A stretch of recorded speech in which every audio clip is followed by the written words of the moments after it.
নির্বাচনের জন্য সত্য কণ্ঠে প্রতিটা বিভাগে বিভাগে গিয়ে সেমিনার বক্তব্য দিচ্ছেন। সেই সময় এক কুচুক্রি মহল যারা স্বৈরাচারের অর্থ নিয়ে আমেরিকা এবং ফ্রান্সের থেকে আমার নেতার বিরুদ্ধে কটূক্তি করেছে, তাদের বিরুদ্ধে যদি প্রতিবাদ না করা হয় তাহলে আমরা সালাউদ্দিন সাহেবের কাছে খুশি হয়ে থাকবো চিরদিন। আজকে আমরা উকিল উপজেলা পরিবার আজকের এই প্রতিবাদ সভা ডেকেছি। প্রিয় ভাইয়েরা, আপনারা জানেন এই সালাউদ্দিন আহমদ শুধু কক্সবাজারের জন্য নয়, এই সালাউদ্দিন আহমদ সমগ্র বাংলাদেশের জাতীয় সম্পদ। এই সালাউদ্দিন আহমদ 18 কোটি মানুষের জন্য সৌভাগ্য। এই সালাউদ্দিন আহমদ যদি থাকে, বাংলাদেশে গণতন্ত্র, ভোটের অধিকার, মানব অধিকার, গণতান্ত্রিক অধিকারগুলি ফিরে পাওয়া আমাদের জন্য অতি সহজ হবে। প্রিয় ভাইয়েরা,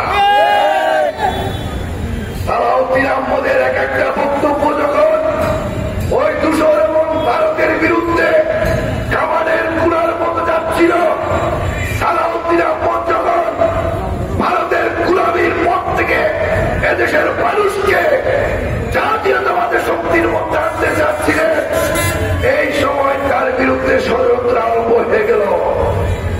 কিছুদিন আগে মির্জা ফখরুল সাহেবকে আমাদের মাননীয় মহাসচিবের বিরুদ্ধে এইভাবে প্রচারণা করে উনাকেও দুর্বল করতে চেয়েছিলেন।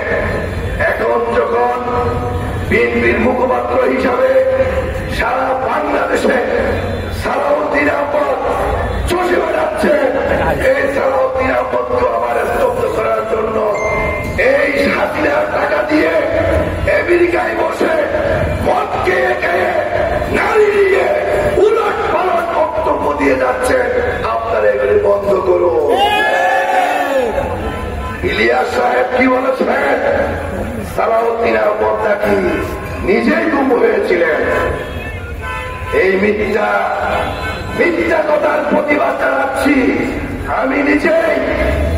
সেদিন হাসিনা আহমদ সালাউদ্দিন সাহেবের সহকর্মীর সাথে হাইকোর্টে ছিলাম। যখন হাইকোর্টে মামলা করা হয়েছিল সালাউদ্দিন আহমদকে আদালতে হাজির করার জন্য, সেদিন সরকার থেকে বলা হয়েছিল পুলিশের কেউ সালাউদ্দিন সাহেবকে গুম করা হয়নি। আন্তর্জাতিক ভাবে যখন চাপ সৃষ্টি করা হলো, দেশের মধ্যে তখন জনগণ জেগে উঠল, আন্দোলন সংখ্যা করতে লাগলো। সেই আন্দোলনের ধাক্কায় 61 দিন পর সালাউদ্দিন আহমদকে তারা ওই শিলংয়ে ক্যাম্পিং করে দিয়ে আসলো। প্রিয় ভাইয়েরা, সেই বন্দি জীবন ছিলেন তিনি 9 বছর।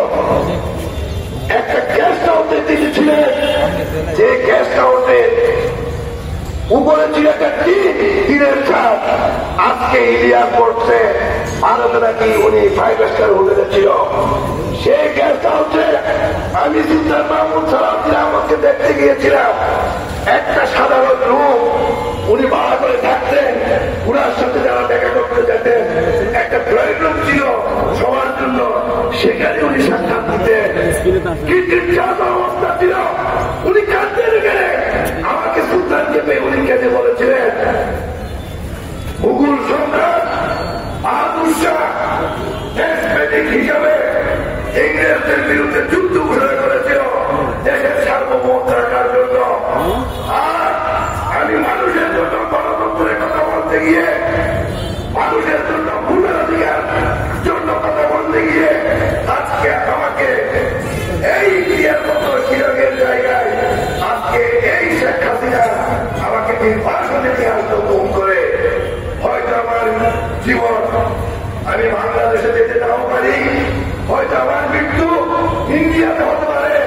সরোয়ার সুলতান তোমাদেরকে বললাম, আমার লাশটা যেন বাংলাদেশের নাপক কাবল করতে পারে, সেই ব্যবস্থা দেশবাসীকে করতে বলো।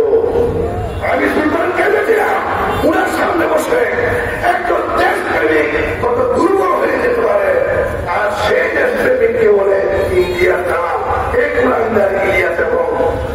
দেখছিলাম বিরাট এই বিরাট কত অনেক বড়